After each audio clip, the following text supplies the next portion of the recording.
scientist na bigla po sa kanilang nadiskubre ngayon sa kalagayan ng ating mundo. Isa pong distraction ang paparating sa ating planeta na kailangan na pong masolusyonan ng world leaders. Hello, what's up mga sangkay? This is me. Once again, I'm back for another vlog today. Huwag niyo pong kalilimutan na i-subscribe ang ating YouTube channel. I-click ang bell at i-click niyo po yung all. At sa mga nanonood po sa Facebook, i-follow niyo po yung ating Facebook page. Dahil dito mga sangkay, nag-upload po tayo ng mga video na kapupulutan po ng kaalaman at aral. Today mga sangkay, pag-uusapan po natin ang isang mahalagang impormasyon na nadiskubre nitong mga scientists na dapat malaman ng buong mundo. Mga katakot-takot na trahedya, kalamidad hindi lamang sa Pilipinas kundi sa iba't ibang panig ng ating mundo. Sabay-sabay na nagaganap ngayon. Ito na nga ba ang katuparan ng propesiya na nasusulat sa Biblia bago dumating ang Panginoong Hesus?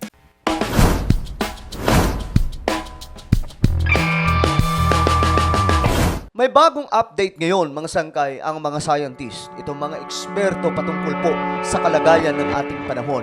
May nakita po sila sa ating planeta na dahilan kung bakit nag-aalala sila ngayon. Matinding announcement po ang ginawa nitong United Nations patungkol po sa kalagayan ng ating mundo. Ayon po kasi sa report, climate to warm by 3.1 degree Celsius. Without greater action. Ang ating planeta daw kasi, mga sangkay, ay iinit papunta sa 3.1 degree Celsius. Ang ibig sabihin mga sangkay, magkakaroon ng malaking distraction ng ating planeta na wala man lamang pong ginagawa ang mga matataas na leader sa ating mundo. Kung papansinin po kasi natin ngayon mga sangkay, marami po sa mga matataas na opisyal sa iba't ibang panig ng ating mundo, lalong-lalo na po ang China, Amerika, India, North Korea, Russia, at marami pa pong iba. Busy po sila sa paghahanda sa ikatlong digmaang pandaigdigan. Samantalang ang ating mundo ngayon, mga sangkay, ay nanganganib dahil po sa pagbabago ng klima. Mismo tayo dito sa Pilipinas, nakikita po natin mga sangkay, itong iba't ibang klaseng kalamidad. Nakaraang mga buwan lamang nung pumasok po tayo sa season ng summer, naranasan po natin mga sangkay ang matinding heatwave. Sa sobrang init ng panahon, marami pong mga kababayan natin ang pumanaw. At pagpasok na naman mga sangkay ng rainy season, dito na po ginulat ang Pilipinas ng napakalalakas na mga bagyo. At nito lamang mga sangkay, nakita po natin ang resulta nung pumasok ang sunod-sunod na mga bagyo sa Pilipinas. Ang Metro Manila at iba pang mga probinsya mga sangkay ay nakaranas po ng matinding pagsubok, dulot po ng mga matitinding pagbaha. Hindi na po ito normal sa panahon natin ngayon mga sangkay, sapagkat ito na po ang nakikita natin na epekto ng climate change.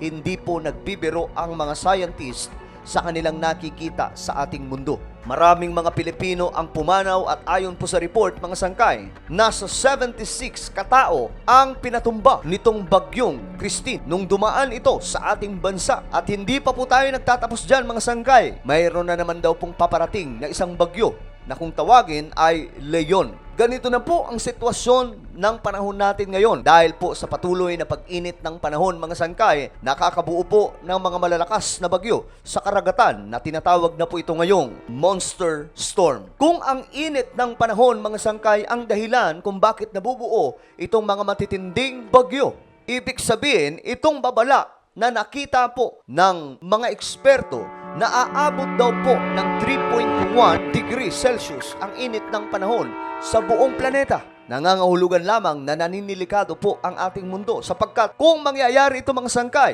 naaabot sa 3.1 degree Celsius ang ating temperatura, makakabuo po ng mga halimaw na mga bagyo sa karagatan. At kapag nangyari ito mga sangkay, isipin nyo na lang ang nangyari doon po sa Leyte, sa Visayas, nung naganap po ang pananalasa ng isa sa pinakamalaking bagyo sa kasaysayan ng mundo, ang bagyong Haiyan o Yolanda, na kung saan mga sangkay, libu-libong tao ang pinatumba at nawalan po ng buhay. Ito na po ang pinangangambahan ngayon ng mga scientists, mga sangkay, na baka daw hindi makuha ang goal ng United Nations na deadline sa taong 2030. Ayon po sa report, mga sangkay, ang mga bansa ay kailangan mag-implement na matanggal ang 42% gas emissions by 2030. Our new climate target for 2030 is to reduce our 2005 emission levels by 40%.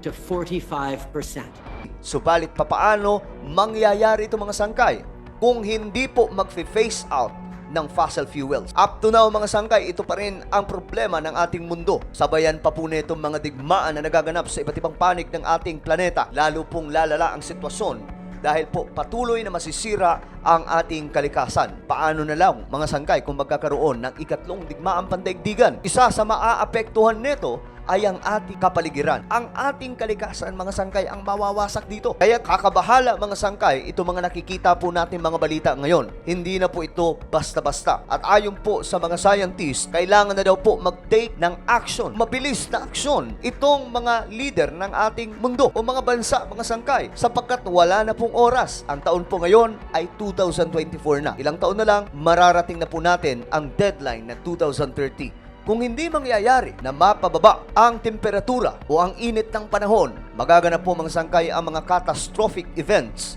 sa ating planeta sa taong 2030. At dahil po sa init ng panahon, matutunaw ang mga yelo sa iba't ibang panig ng ating planeta na ang dulot nito ay pagtaas ng tubig sa karagatan. Marami daw pong mga lugar o mga syudad sa ating mundo ang lulubog na po sa tubig at hindi na po makikita pa sa mapa ng ating planeta. Lalala na po ang mga bagyo. At ito na po ay magiging monster storm pagdating ng panahong iyon. Malala ang mga pagbaha at milyong-milyong tao ang papanaw dahil po sa tindi ng pananalasa mga sangkay nitong climate change. Wala pa po tayo sa taong 2030 mga sangkay. Subalit nakikita na po natin ang mga matitinding epekto ngayon pa lamang. Na ang ibig sabihin lamang neto, mga sangkay, naninilikado na po ang ating mundo at kailangan na po talaga gumawa ng aksyon, gumawa ng hakbang itong mga leader ng iba't ibang mga bansa. Subalit mga sangkay, nakakalungkot mang isipin, itong mga politicians na nagpapatakbo ng mga bansa, busy po sa paghahanda sa digmaan at mga pansarili lamang po ang kanilang iniisip. Marahil ito po ang katuparan ng nakasulat sa Biblia. Tao din po mismo ang tumutupad sa kung anuman ang nakahula o nakapropesiya sa salita ng Diyos